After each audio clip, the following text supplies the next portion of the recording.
আসসালামু আলাইকুম dear student. আজকে আমরা পদার্থবিজ্ঞানের একটি খুবই গুরুত্বপূর্ণ প্রশ্ন নিয়ে হাজির হলাম। প্রায় পরীক্ষায় দেখা যায় এমন একটি কোশ্চেন যে উপর থেকে একটি বস্তু ফেলে দেওয়া হলো এবং নিচ থেকে একটি বস্তু উপর দিকে নিক্ষেপ করা হলো।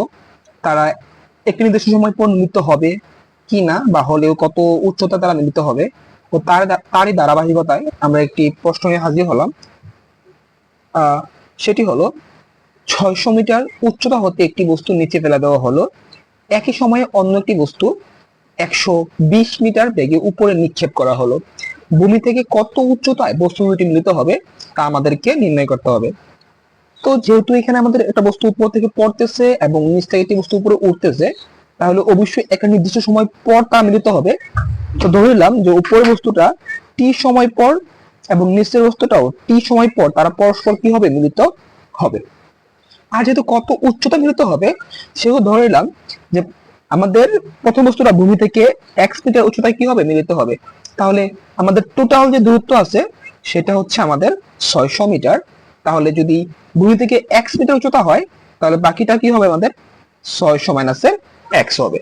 তাহলে আমরা প্রথম যে পরন্ত বস্তুটা আছে ওই পরন্ত বস্তুর ক্ষেত্রে অতিক্রান্ত দূরত্বের যে সূত্র আমাদের s equal u t plus half a t square, তো আমরা এখানে সেটাই ইউজ করে দিলাম যে আমাদের কি h1, যেহেতু আমরা এখানে h1 ধরছি, ইউটি প্লাস হাফ মানে 0.5 জি টি স্কোয়ার।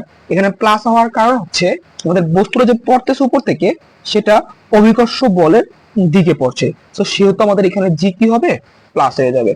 তো এখানে টি স্কোয়ার আমরা এখান থেকে কি করব, মডিফাই করে এক্স এর মান যেটা আছে এক্স এর মানটা নির্ণয় করে রেখে আমরা 1 নং সমীকরণ দিয়ে নিব। ওকে।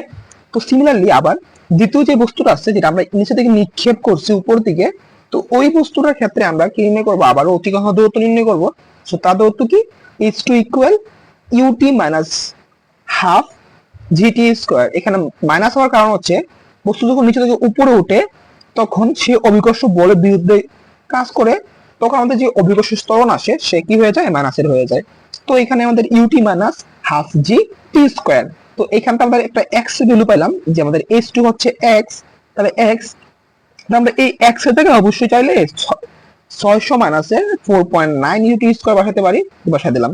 এখান থেকে মডিফাই করে আমরা ক্যালকুলেশন করে পাইলাম টি ইকুয়াল 5s মানে 5 সেকেন্ড।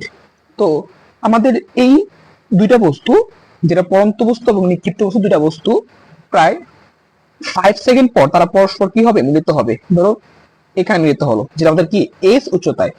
আমরা যদি এখন এই টি এর মানটা আমরা 1 নং সমীকরণে বসিয়ে দেই, তাহলে এখান থেকে আমরা যেটা পাবো সেটা হচ্ছে আমাদের কি, যে আমাদের এক্স ইকুয়াল হবে আমাদের 477.5 মিটার, মানে এত মিটার উচ্চতা দ্বারা পরস্পর কি হবে, মিলিত হবে। আশা করি তোমরা সবাই বুঝতে পারছো।